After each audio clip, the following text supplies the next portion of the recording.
Hello guys, मेरे video channel में आपका स्वागत है। तो आप देखिए मेरा हेयर ये थोड़ा सिल्की नहीं दिख रहा है, लेकिन वेवी स्टाइल हो रहा है। तो इसका बिकॉज यही कारण है कि मैं वीक्स में 3 से 4 बार अपने हेयर को वॉश करता हूँ।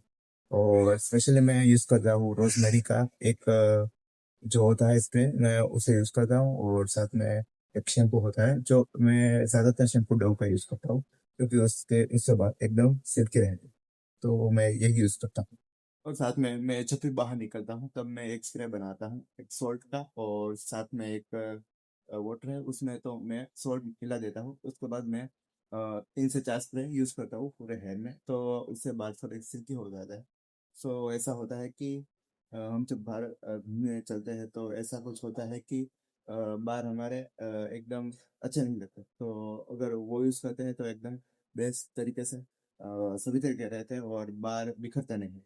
तो उसका मेन एडवांटेज यही है।